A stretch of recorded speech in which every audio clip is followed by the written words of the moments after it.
Morning, Flosstube.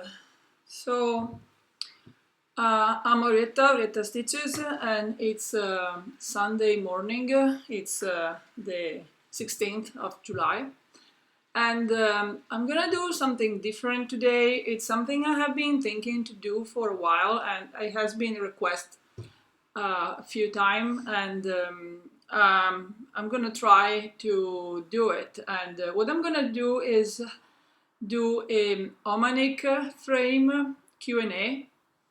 I have asked on Stitch Mania a week or so ago what people would would want to know about the frame, and also to those who already bought a Omanik frame.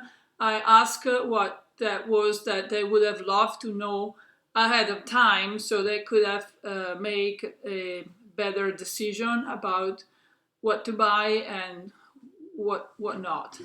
So bear with me. I had a flu 2 weeks ago, and then I completely lost my voice and I had a cough. So my voice is still a little rough, and I might need a drink a few times during this video. So I apologize in advance for that, and so I've done that. Don't need to do it every time I cough. I also try to change a little the location I film. It's actually the exact same place. It's the same table, just a different angle of it, because I know some people get disturbed by my booze cabinet. And so I also had lighting problem, and I still have lighting problem here because I have windows everywhere, and it's a kind of hard to find. I don't have professional equipment. I'm doing this on my laptop, and what's in my background is actually one of my husband's watercolor painting. So if you like it, I do. It's a painting about 3 South African women that he met when he was there on a sort of a mission trip, and they were weaving those baskets. He took a picture of them. They weren't too happy about it, especially this lady. Oh God, here. She gave him the evil eye, and you can see it in the painting. Anyway, I thought that was just a better background, and I wanted to try if the light situation improved here a little bit, or if it's still bad. That was a long intro. Let's get to it.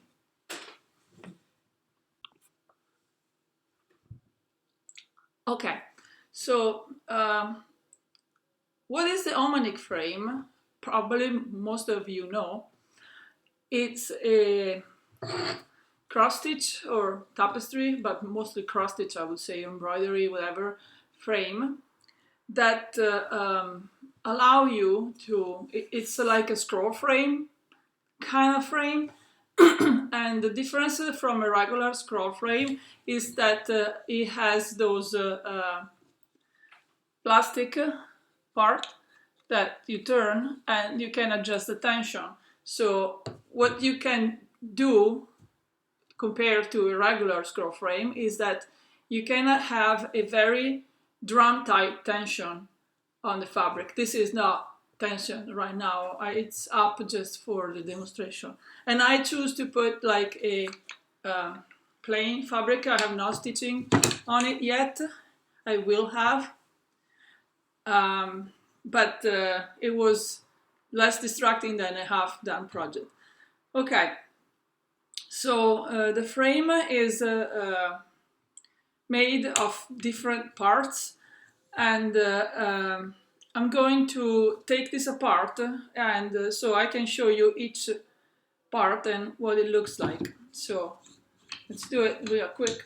Of course, you have to roll on the right part, in the right way, otherwise it won't come off. Okay. This is a little tough. Okay.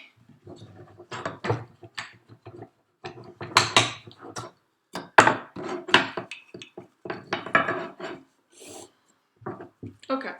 So another important difference to a regular scroll frame is that instead of having to attach the fabric with like staple or basting or tape, it has a groove here where you slide your fabric in, and then it has this little rod that you stick in and it holds the fabric.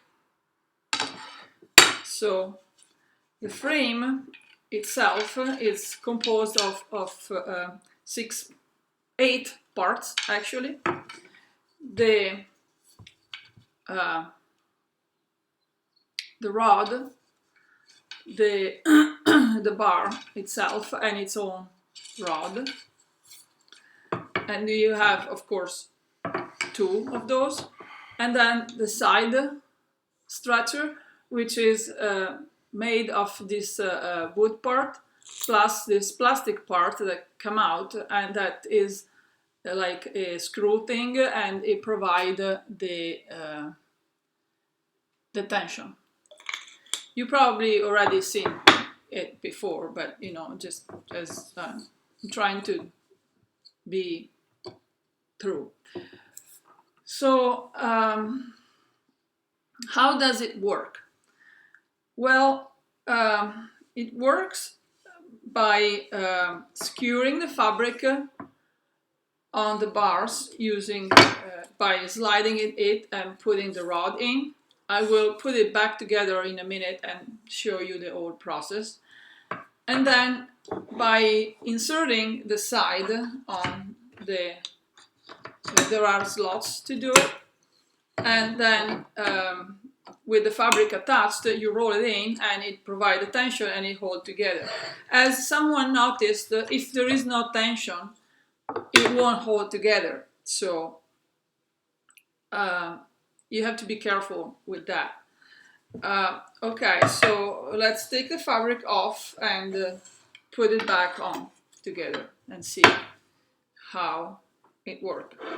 So what I usually do if it's a brand new project, I just start with the first, the bottom bar. It's the same, you can do the bottom of the bottom of the, or the top first, it won't matter. But anyway, let's say I start with the bottom bar. You have to slide the fabric in the groove, and you can use like a credit card. This is my Brico Center credit, fidelity card. You can use it to just tap the fabric in until it's on the groove.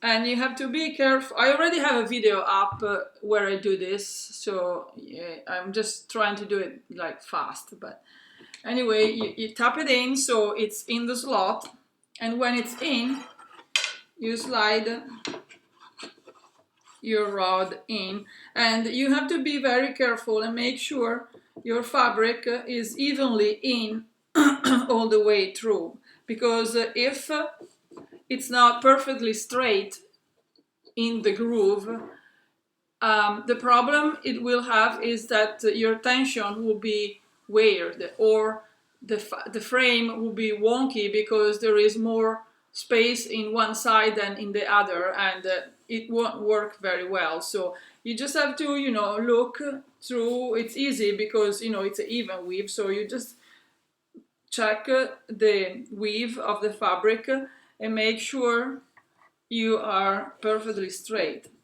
And that's the first one done. So what I do after this is I get the second bar and I do the same on the top. One thing I make sure of is that I put the 2 bars close together.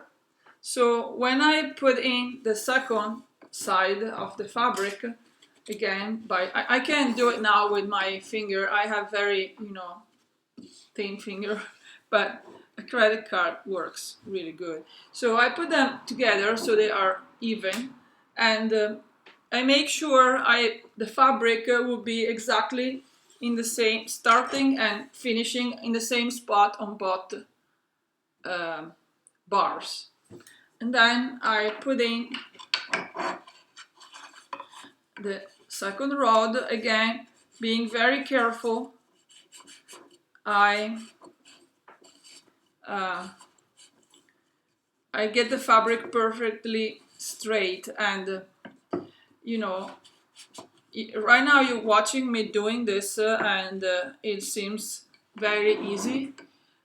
It's easy because I had those frames for I think 2.5 years now, and I got a lot of practice on them.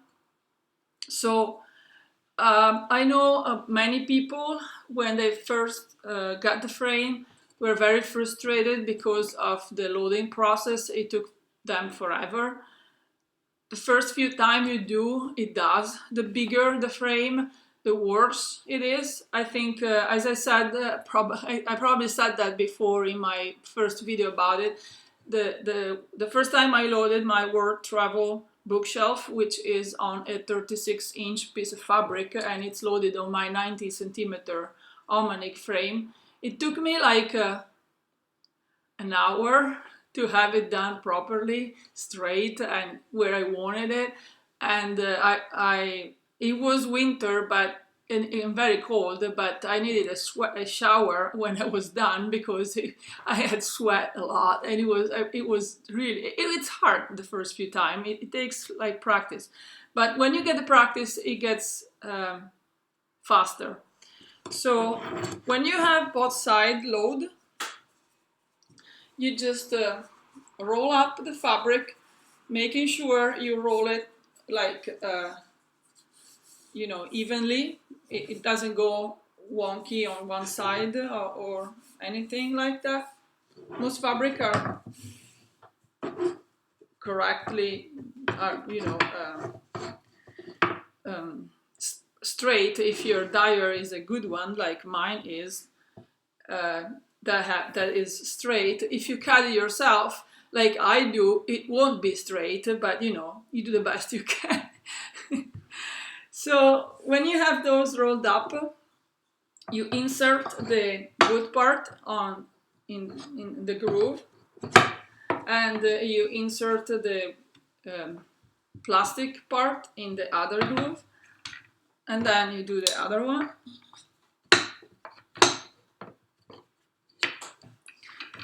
And then you turn those knobs until you have a perfect tension. And you can go very far. Now, I don't typically like to go this far because it's too much reach. Now, I'm gonna talk size in a minute. So there it is, it's loaded, it's drum tight, and it's perfect. It is very far. I'm gonna get into it in a minute about that. So the Omanik frame,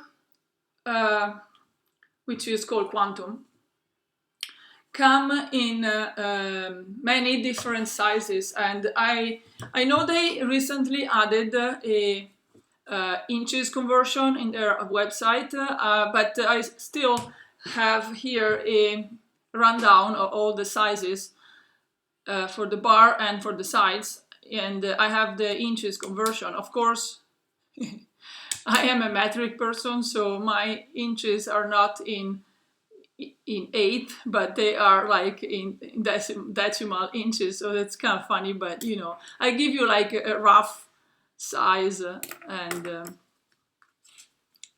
you can definitely use Google to convert, or you can look up on the website and they will give you the same I did. So it comes with this part, the bar, comes in many sizes. The smaller is 30 centimeter, which is roughly 12 inches, a little less than 12 inches. Then they have 40 centimeter, which is a little less than 16 inches.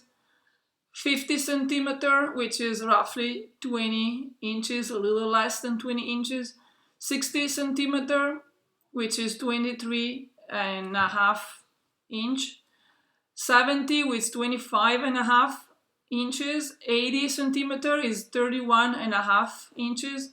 And 90, which is 35.5 inch, roughly. I think it's actually more close to 36 because I have on my 36-inch 36-inch fabric with word travel bookshelf, and it fit. So that's roughly the horizontal size. The size that they give you refer to the usable space. So when you buy a 30, like this is a 50 centimeter size, the 50 refer from here to here. It doesn't count this part from here to here where you have like the block where you will insert your side on. So that was for the top part. Speaking of the side stretcher, they have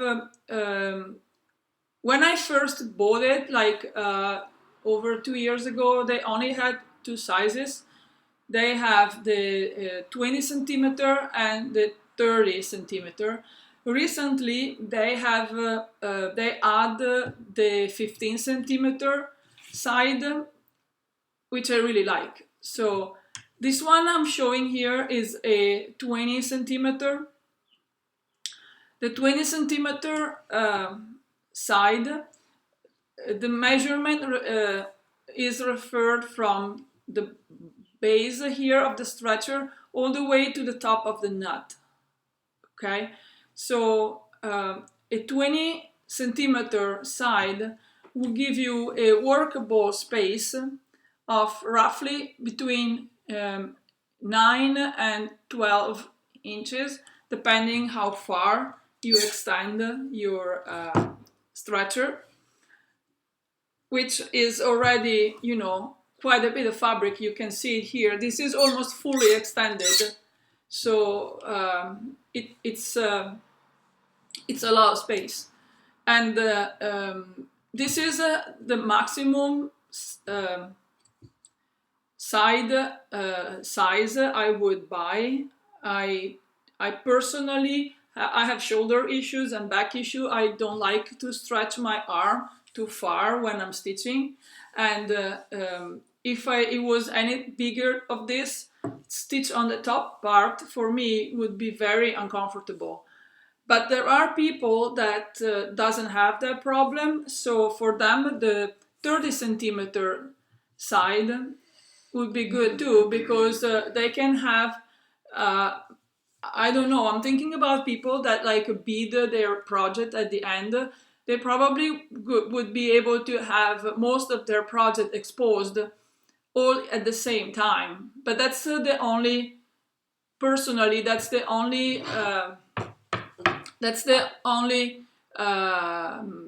situation where I might benefit of a bigger than 20 centimeter size.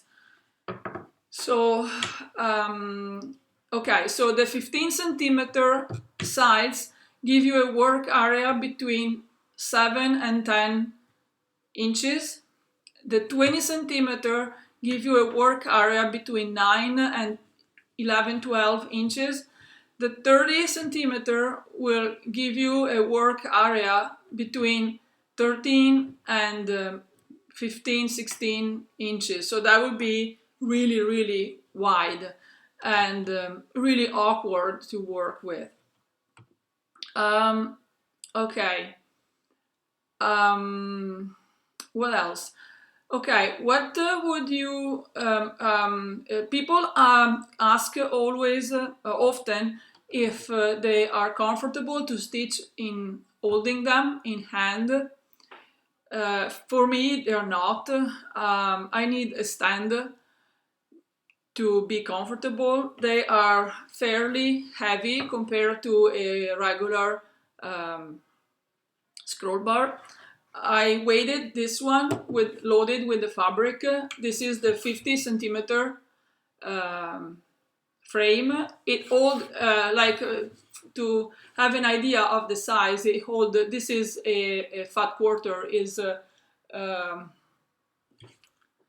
18 by 27.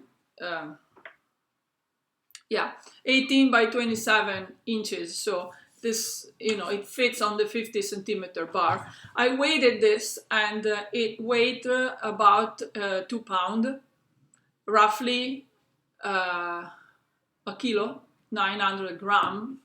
And this is still, this size frame would be still decent to stitch in hand. If you go any bigger and you have like a big project between the weight of the frame and weight of the fabric, I think it would be uncomfortable. But that's my personal opinion. I do work it with a stand. I would love to have the Omanik stand, the little monster, which they call now the Monstric.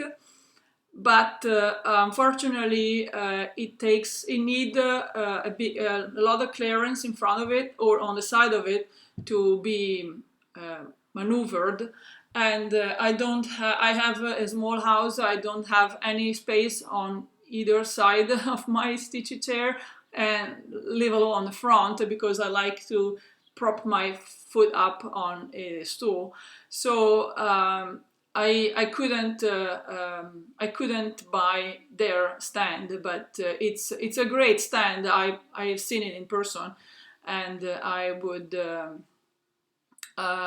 really love to have it, but I just don't have the space, so I would not be able to use it. So my stand of choice is a Lowry stand. It is a good compromise with this kind of frame. It comes from the side. The frame can swing out. I stitch on a armchair, and the arms of the chair helps the Lowry to prop up the frame, so I have no issues whatsoever with it. It's a compromise, and everything will be. I don't think anything can be ever perfect, but it's as good as it gets for me. So they are pretty heavy frame, and you probably will need a stand to work on them. Excuse me, I need some water. Okay, so this is like the general information about it. I'm now gonna try to get into the actual question I had. Okay, let's undo this. Sorry guys, I won't do much editing like usual. My video are kind of rough. I hope this is helpful, and some people will find it, make their life easy when they have to decide what to do, what to buy. And I know it's hard. I took a big leap of faith when I ordered my first set. They're not cheap, and they are expensive frames. They, like the Needle Need, the Millennium frame they are expensive frame. I decided to go with Omanik and not with the Needle Need people, because the Needle Need people are ridiculously slow, and I'm not gonna give someone my money and wait a year or more and before I see the product. That's not gonna happen.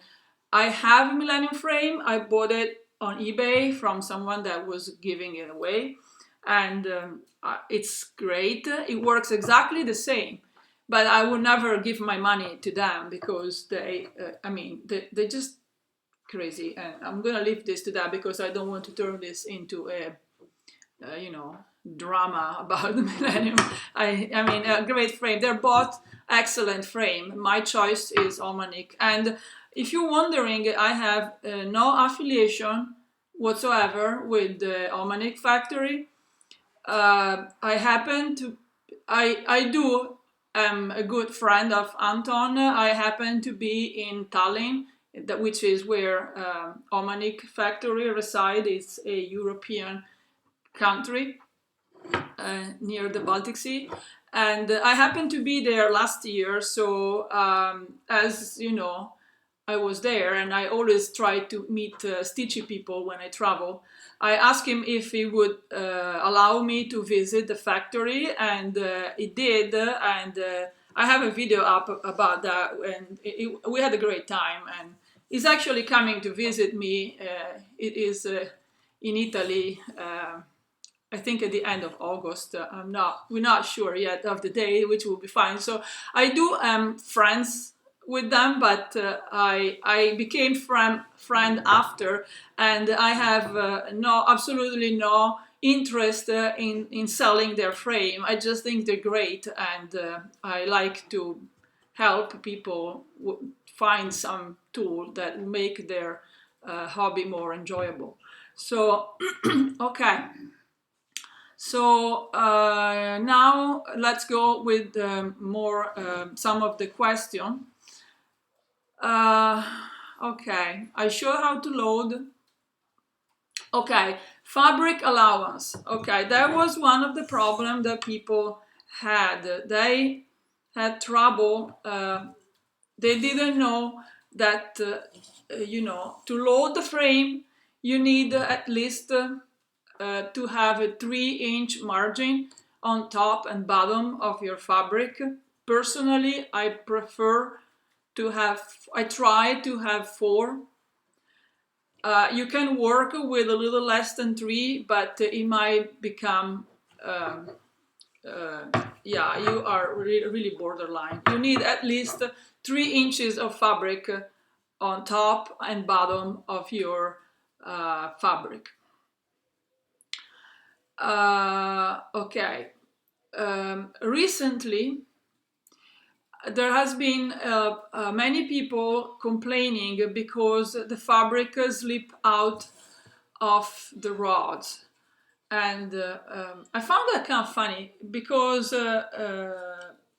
when I first made my review and people from the United States started buying it, lots of them were having the opposite problems, and that was with like thicker fabric, like Monaco even weave can be, and a lot of people that does have a hard stitch on that in the States because it's easily accessible to them, and also with some kind of Aida.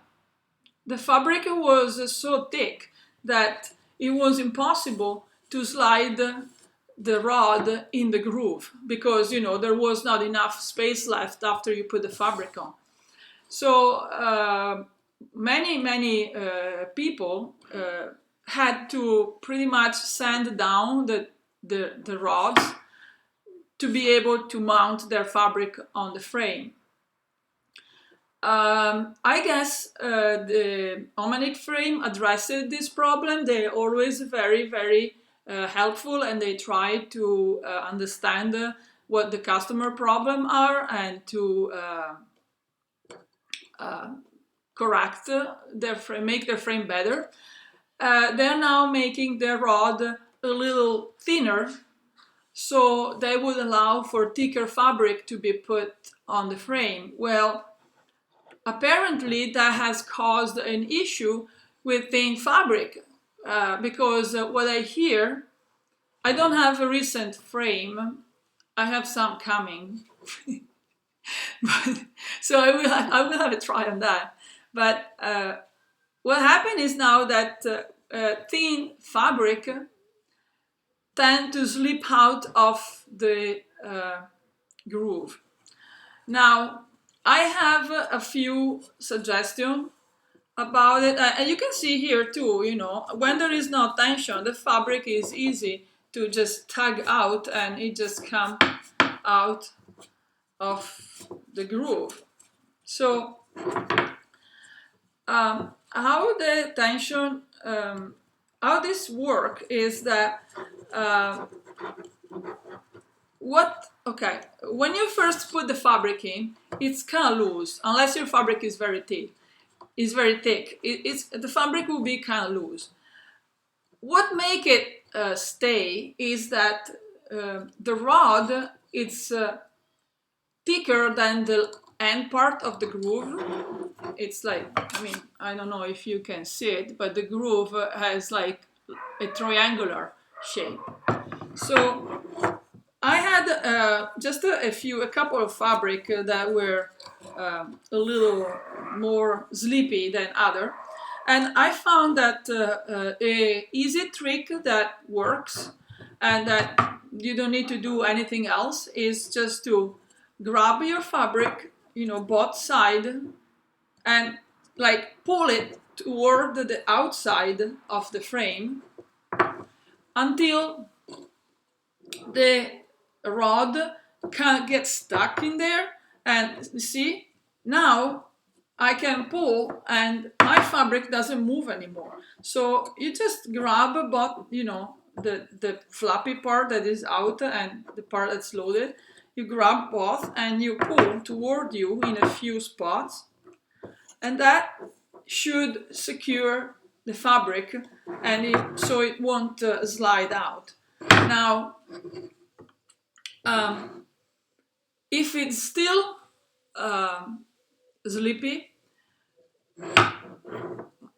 something I suggested was to put a very thin layer of some other fabric between your fabric and the rod.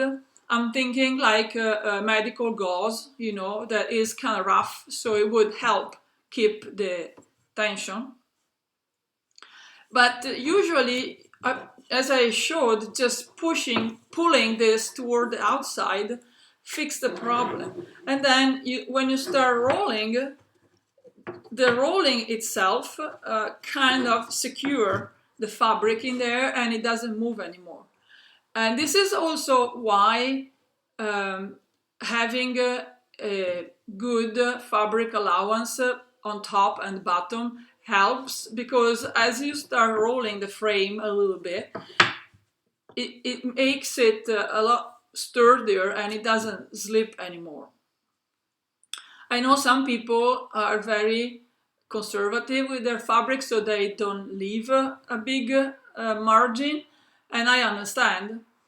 Also, some people have a ton of projects started, and they buy a frame like this, and now they can't put their fabric on because it doesn't have enough margin.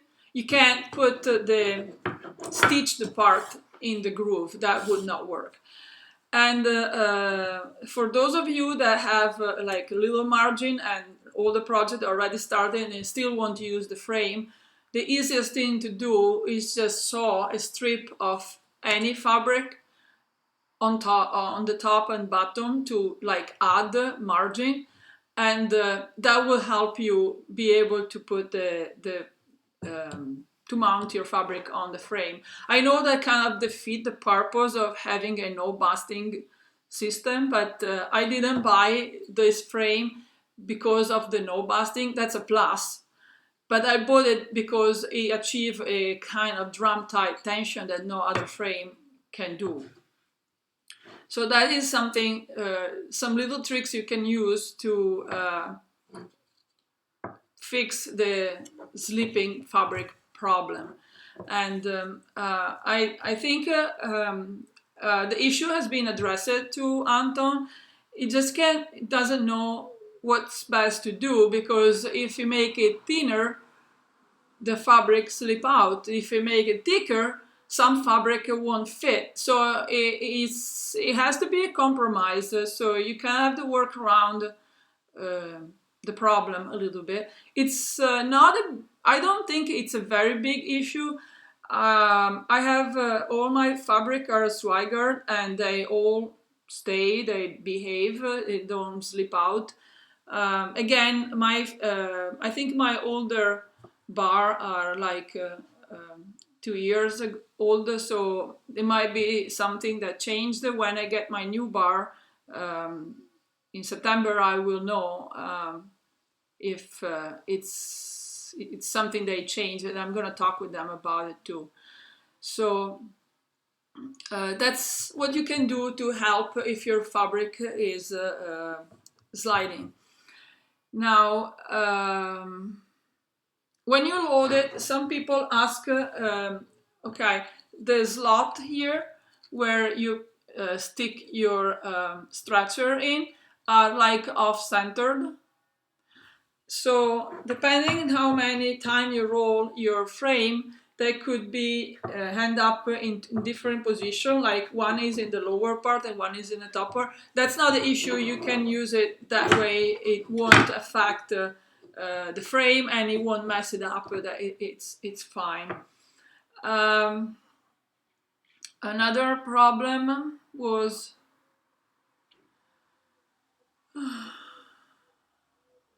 oh, okay. Some people were sad that, especially with big pieces of fabric, the middle, the sides were very tight. The middle wasn't tight enough, and that could be a couple of problems. One thing I noticed is I love serged fabric because, you know, they don't ravel, but the serging can get pretty thick, especially if you have a long piece of fabric. You know, by the time you roll it a few times, the serging, the part that is serged is a lot thicker than the part that, you know, the middle of the fabric. So if your fabric have serged edges, that can affect your middle tension. So a workaround I use, and I think Tracy suggested too, is that what you do is that after you mount your fabric, you just pull out the middle part a little bit farther than the side. That will compensate the salvage, you know, different tension, and should it definitely help. Another suggestion I have, and you can try, is just if that still doesn't help, get some felt, put it on the part of the project that is rolled on the most, put the felt laying in the middle and roll it together with the fabric, so it creates a cushion area, which, you know, make it thicker and compensate the difference in tension with the selvage. I think the selvage is the issue in this problem. Actually, I have read on the I think Needle Need say that in their demonstration video that the fabric you use on their frame have to be without serging. I don't like that. I prefer to have it serged. So when I have this tension problem, I just compensate by pulling the middle a little more outside the groove than the sides, or just by padding it with some thick kind of fabric.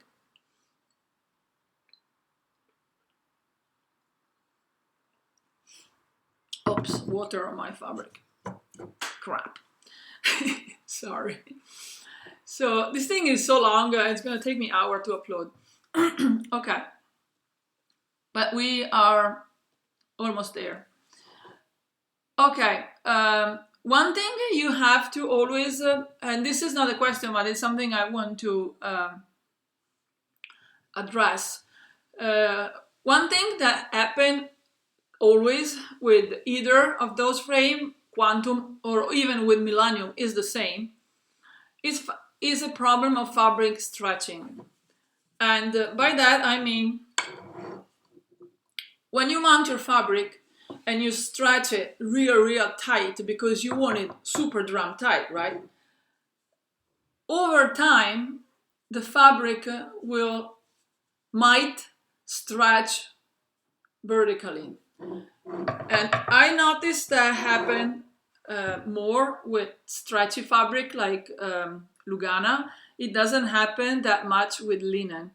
And so my advice is to never leave your project tensioned. So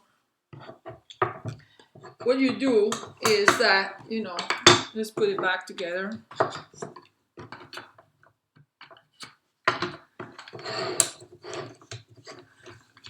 Quickly. No, that's not fast playing.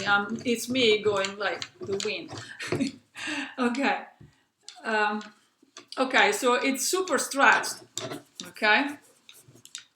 That's the way you want it when you stitch.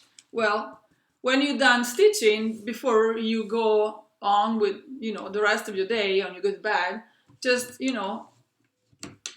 roll this back a little bit so the fabric is floppy again.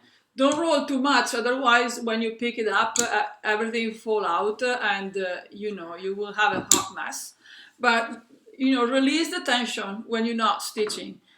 This advice is good for those kind of frames, but it's also good for Q-snaps because, guys, my world travel, I started on Q-snaps and I never released the tension, and I can still see after almost 3 years the first like 3 pages that I did on a Q-snap before I bought the Quantum frame.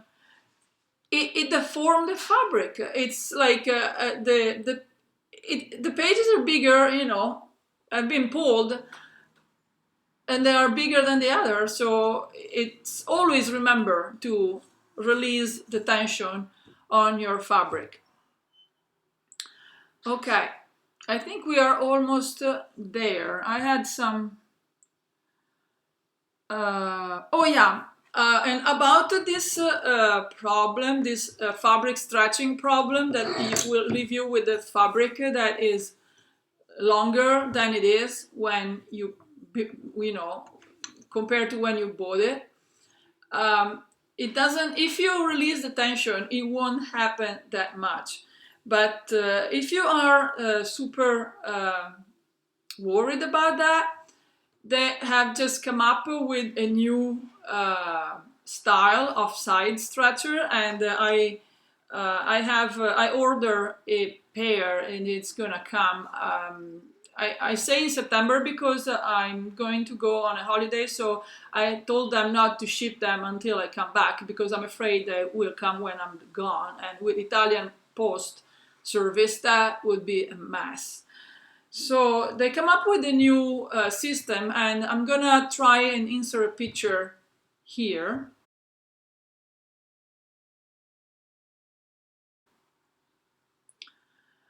And what that does is it has those grabby thing that will grab your fabric on the side and pull evenly through your page. So you have the same tension horizontally that you have vertically. Now that will definitely help to prevent this issue of the fabric becoming longer than it was in the beginning. And that will, I'm gonna tell you that 90% of the time you won't even notice it. You will notice it happening only if you are stitching a symmetrical, perfectly square pattern. Like I'm thinking about chatelaine, mandala style thing, or other, perfectly square. Only on square pattern. If you have a pattern that's not square, you won't notice it at all. It's not an issue. But if you're worried about that, the side stretcher thingy will help. I will review them when I receive them, and that will be like in the fall. So a workaround to that is that, for example, with my shadow lane, what I would do is I have my fabric mounted up and down the way, you know, so I always stitch on the same side. And once in a while, when I'm not working on that project, I just turn it around and, you know, turn it like 90 degrees. So I mount on the frame the two sides of my fabric that I usually, you know, here, I turn them and put here, and I stretch it. So it kind of, you know, stretch the other way, and it compensates, and it turns square again. And I don't want anybody to be scared by this issue. As I'm telling you, there is a lot of work around to it, and and it's the exact same problem you will have with the Millennium frame. So it's not a specific problem of the Omanik. It's a problem you have with every frame that has drum tight tension. The fabric will and might and will stretch. So you can have to, you need to know that before, so you are prepared and you remember to release your tension, and you might have to do, you know, play around with it to get it back to what it was. Okay, I have two more questions. One of them is if you can use those frames if you have a project that need beading, and you do. I personally bead as I go, otherwise it's too much. And what I do is I use something that Deborah AZ's teacher suggested, and I just cut a piece of quilt batting or felt if you are afraid of, you know, the batting losing all the fiber. The same, I cut a piece the same size of my fabric and about this tall, and I just put it on top of my beads before I start rolling. And my beads get rolled, I still get tension my frame as usual, so very drum tight, and it works fine. I never had a bead distorted, pull out of place, or breaking because of that. I did all the peacock band sampler without nothing else than this piece of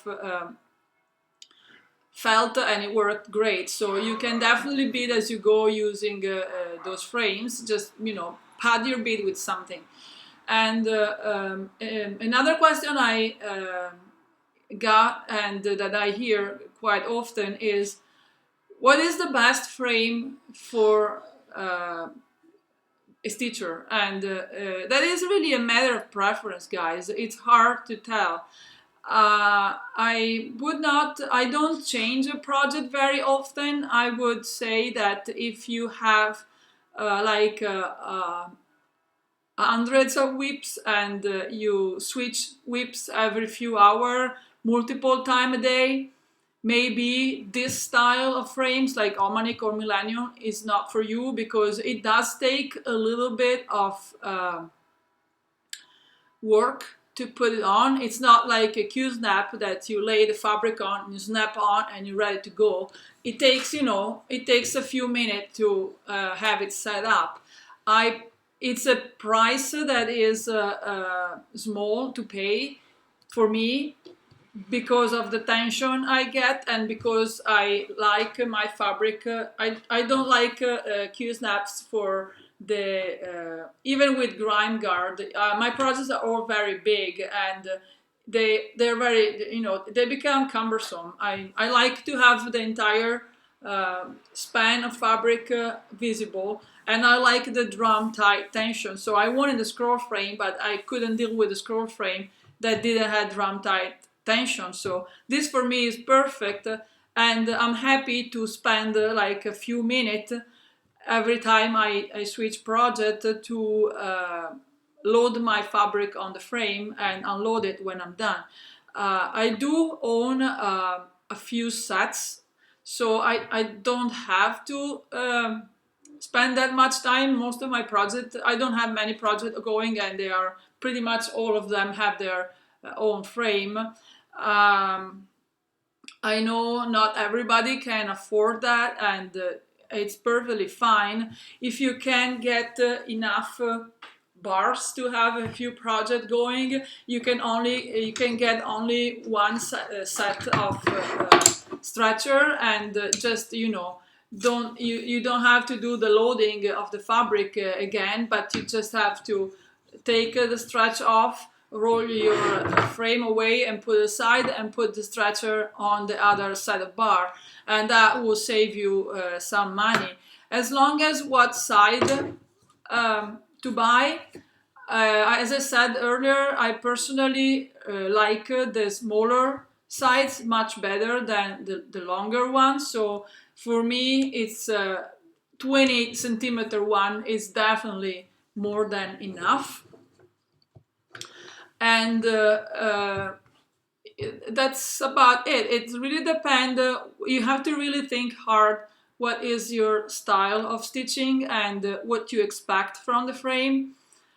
This frame will give you drum tight tension. It will need a support most likely, and it will take some time to get used to it. So if you can't live with those situations, you might not be the right person to own a frame of this style. But it's you just have to decide you know, yourself. I think I gave everybody as many information I could. This video is super long. It's gonna take me 2 days to upload it with this internet. Okay, I was editing and I realized I forgot something. When you decide in the size, if you can afford many set of bars, you can get like the size that would fit most of your project. You don't need your fabric don't need to be the exact size of your frame. You can use a bigger frame for a smaller fabric.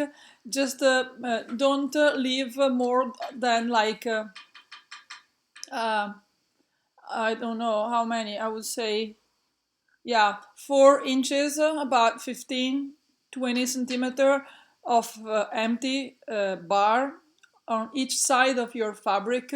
I would not go bigger than that, on, you know, because what could happen is that if you tension your fabric really, really tight, the tension will be concentrated on the middle of a bigger frame, and the bar might bow over time or snap. So it's okay to use a bigger frame for a smaller fabric.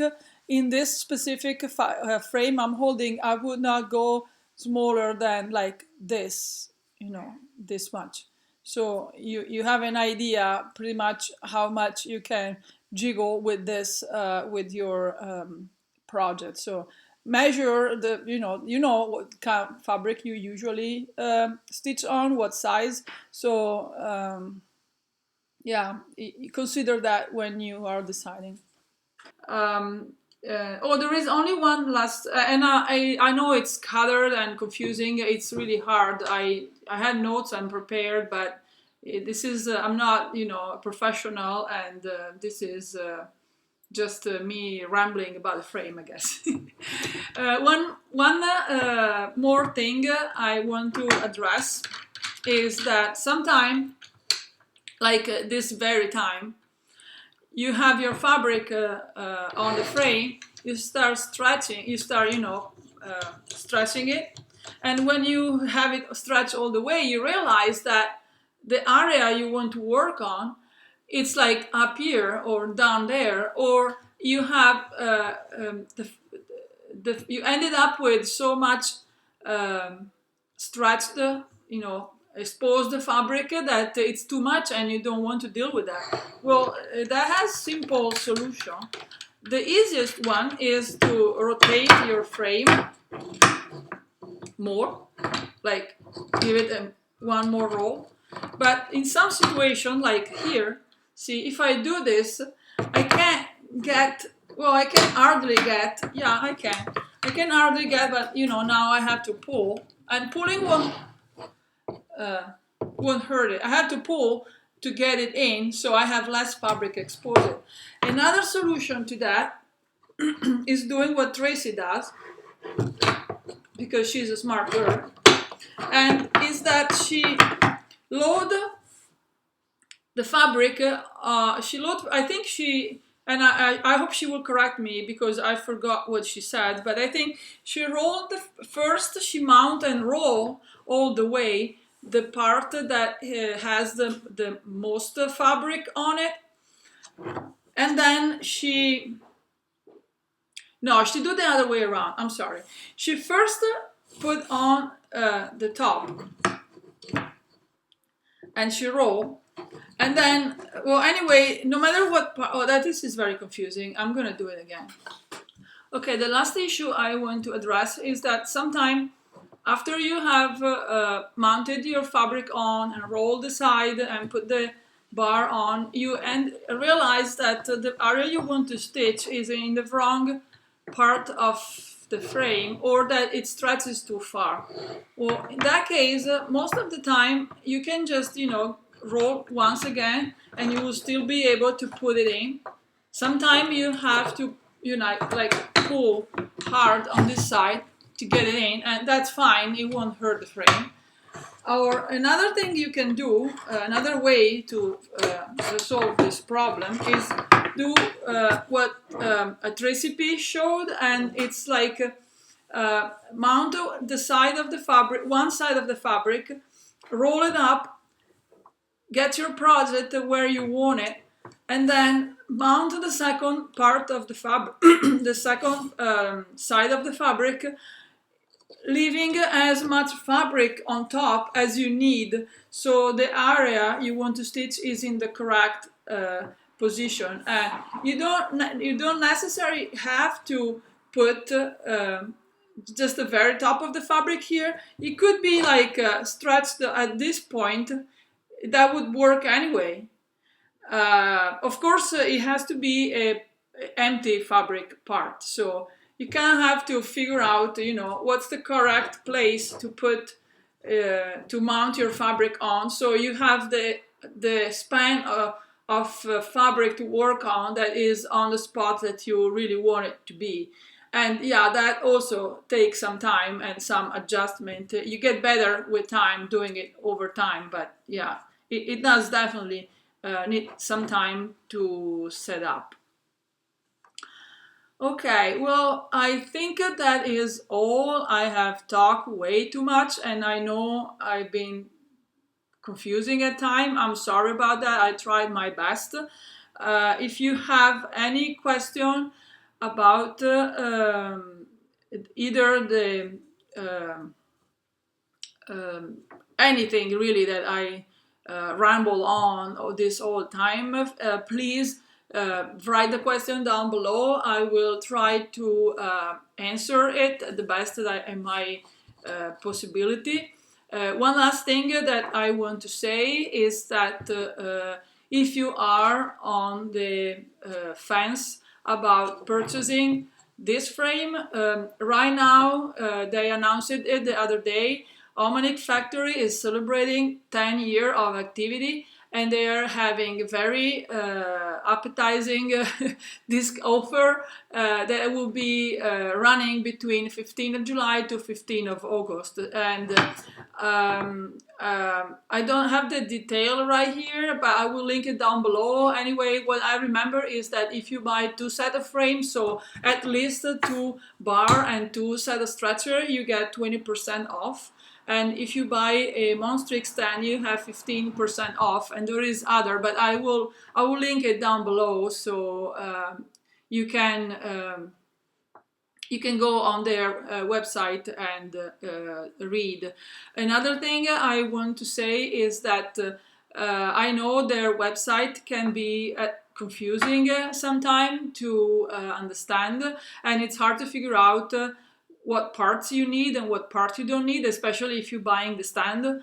Please, if you have any doubts about that or you need any clarification, just instead of ordering using the website, just write Anton an email, and I will write their email down below too, and explain him what is that you want to do, what kind of frames you want to use the stand with, and all those kind of questions. And he will work with you and make sure you get exactly what you need. Their customer service is really amazing. I mean, this is a two-man business, and they do have occasional helper in my understanding, but mainly it's Anton and his father Alexei, and they're really wonderful people, and I wish you could meet them in person like I had the I was so lucky to do, because that was a lot of fun, and I'm really glad that we became friends. And I think that's finally all I can say. Even if I had more, my voice is leaving me, so I really have to stop, and I'm gonna put this together, and just ask me any question I haven't addressed, and I hope you find this useful, and I help everybody. Everybody who was having problems or doubts to fix their problems. And I see you soon. Bye.